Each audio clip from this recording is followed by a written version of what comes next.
अस्सलाम वालेकुम, मैं हूँ Shakir from city Mississauga Ontario Canada से। कनाडा में आज की लिविंग और आज से 25 साल की लिविंग में ना बहुत ज़्यादा फ़र्क आ चुका है।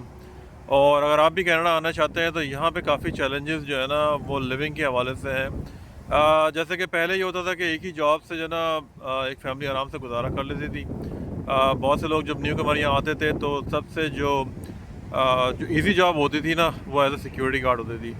मैंने भी तकरीबन 7-8 साल के करीब जो है सिक्योरिटी गार्ड की जॉब से काम किया। लेकिन आजकल के हालात के अंदर अगर अगर आपकी फैमिली है यहाँ पे तो सिर्फ जो है ना वो एक जॉब से गुजारा नहीं होगा। तो इसके लिए ये कि सर्वाइवल के लिए अब आपको या तो आपके फैमिली मेम्बर दोनों काम करें, यानी हस्बैंड और वाइफ दोनों काम करें तो मामला बेहतर चलता है। जैसे कि काफ़ी फैमिली जो है ना यहाँ पे इस तरह की जो हस्बैंड और वाइफ है वो दोनों जॉब करते हैं। लेकिन हमारी कम्युनिटीज़ के अंदर ख़ासतौर पर जो पाकिस्तानी कम्युनिटी है उसके अंदर ज़्यादातर जो देखा गया है कि वो हस्बैंड जो है ना वो ज़्यादातर जो घर के मामलात हैं जॉब्स वगैरह के हैं वो देखते हैं। जैसे कि हमारे बैक ऑफ पाकिस्तान में भी इस तरीके का सिलसिला चलता है। तो उसके लिए जो है ना वो अब आपको जहनी तौर पे जो है ना काफ़ी और जिस्मानी तौर पे भी जो है ना वो बहुत प्रिपेयर होना पड़ेगा, क्योंकि लाइफ इन कनाडा जो है ना वो पहले के हिसाब से काफ़ी जो है ना चेंज हो गई है। पहले ये होता था कि आप एक सिक्योरिटी गार्ड की अगर आपकी जॉब होती थी या अगर आप एज अ जनरल लेबर में किसी फैक्ट्री जनरल लेबर के तौर पर किसी फैक्ट्री के अंदर काम कर रहे हैं तो आपको इतना गुजारा हो जाता। लेकिन कॉस्ट ऑफ लिविंग अब इतनी बढ़ चुकी है कि अब आपको जो है ना वो 5 दिन यानी मंडे टू फ्राइडे जो लोग जॉब करते थे उसके साथ साथ लोग जो है ना अब इस चक्कर में भी हैं कि जनाब को पार्ट टाइम कोई काम मिल जाए। मैं खुद अगर मैं अपने आप को अगर देखूं तो ऑलमोस्ट तकरीबन 7 डेज़ जो है ना मुझे अपने जॉब पे बिज़ी रहना पड़ता है। मेरा ट्रकिंग का काम है, मेरा कुछ लिक्विडेशन का काम है, मेरा लगेज का काम है। तो ये सम हाउ जो है ना इसी तरीके से टोटल इनकम से जो है ना फिर उसके बाद आप अपने आप को और अपनी फैमिली को सपोर्ट कर सकते हैं, क्योंकि एक्सपेंसेस जो है ना वो बहुत बढ़ चुके हैं। हर तरह के जो एक्सपेंसेस है इवन सिर्फ कनाडा में नहीं सारी दुनिया के अंदर लोगों के पास जो है ना एक्सपेंसेस बढ़ चुके हैं। लेकिन चूँकि यहाँ का जब मसला दूसरा होता है, यहाँ पे जैसे पाकिस्तान हो गया हमारे वहाँ पे तो लोग जॉइंट फैमिली सिस्टम होता है। अगर वो भी नहीं है तो पेरेंट्स का घर है उसमें लोग रह रहे हैं, शेयरिंग हो रही है।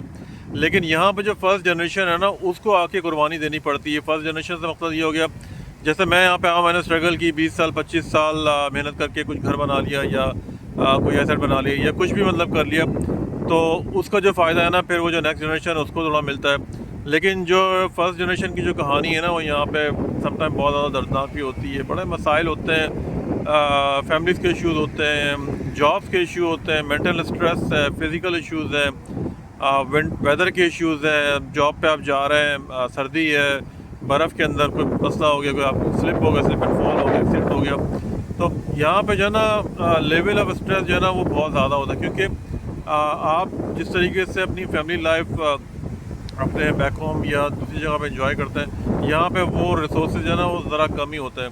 लोग यहाँ पे परेशान होते हैं, जॉब है जॉब नहीं है। जैसे आजकल के हालात के अंदर जो है ना वो शॉर्टेज ऑफ वर्क बहुत ज़्यादा आया हुआ है। इवन जैसे अगर मेरी इंडस्ट्री है ट्रकिंग से अगर मैं बात करूँ तो मेरे पास इस वक्त जो है ना वो काफ़ी शॉर्टेज ऑफ वर्क है। क्योंकि वजह क्या है कि जो मैन्युफैक्चरर्स हैं वो ज़्यादातर जो शिपिंग करते हैं ना, जो उनका माल आता है पूरी दुनिया से बेसिकली, तो वो सब चाइना से आता है। और आपको पता है कि जो जंग की वजह से, वॉर की वजह से, क्राइसिस की वजह से, मिडल ईस्ट की क्राइसिस की वजह से जो शिपिंग के जो मामला है ना वो बहुत ज़्यादा ख़राब हो चुके हैं। कंटेनर की जो प्राइसेस है ना वो ट्रिपल हो गई हैं, जो उसका किराया है उसकी वजह से बहुत सारे मैन्युफैक्चरर ने जो है ना वो ऑर्डर देने बंद कर दिए। तो जब मैन्युफैक्चरर के पास ऑर्डर नहीं आएगा तो फिर जब वो मैन्युफैक्चरर जब ऑर्डर नहीं भेजेगा तो फिर वो जो बाकी जो लोगों की चेन बनी हुई है वो भी उससे बहुत ज़्यादा मुतासिर होगी, जिसके अंदर ट्रकिंग से ताल्लुक़ हो गया। उसके अलावा बहुत सारे लोग हैं, वेयर हाउस पे माल आता है तो बहुत सारे लोग जॉब कर रहे हैं, फोर्कलिफ्ट वाला हो गया, शिपिंग हैंडलिंग वाले हो गए, ऑफिस का स्टाफ हो गया, सारी चीज़ें जो है ना उससे अफेक्ट होती हैं। तो इन हालात के अंदर जो है ना वो अब लोग जो है ना मजबूर हैं वो डिफरेंट किस्म की जॉब करने के लिए, अपनी फैमिली को सपोर्ट करने के लिए। तो मेरा चैनल बनाने का मकसद ये है कि मैं कनाडा की जो लिविंग है ना वो उसके हवाले से लोगों को थोड़ा मैं बताऊँ। आप लोग यूट्यूब और दूसरी सोशल मीडिया वीडियोस देखते हैं, लोग जो है ना वो ज़्यादातर रियल चीज़ें आपको नहीं दिखाते, जिसको कहते हैं ना साउथ बाग, वो दिखाते हैं। लेकिन मेरा कनाडा जो है ना रहने के लिए बहुत अच्छी कंट्री है। यहाँ पे बहुत सारे रिसोर्सेज हैं, हर चीज़ की सहूलत है, आपको मेडिकल की तो सबसे बड़ी बात। लेकिन उसके साथ साथ आपको जो है ना वो यहाँ पे अपने आप को अपडेट भी करना पड़ेगा। क्राइसिस जो है ना वो है, जॉब्स के क्राइसिस हैं, रेंटल इश्यूज़ हैं, प्रॉपर्टीज़ के इश्यूज़ हैं, फैमिली मैटर्स हैं। तो ये सब मामला हैं यहाँ पे। और आजकल जो है ना वो काफ़ी लोग जो है ना डिप्रेशन से गुजर रहे हैं। मेरा नाम है शकील, मैं कनाडा के शहर सिटी मिसिसागा में तकरीबन 20 साल से रहता हूँ। कनाडा में रहता हूँ। अगर आपको कनाडा के मुतालिक कोई इन्फॉर्मेशन चाहिए लिविंग के, तो मेरे चैनल को सब्सक्राइब करें। इंशाल्लाह ऑन कमिंग वीडियोज़ के अंदर मैं काफ़ी टॉपिक की वीडियो बनाने वाला हूँ।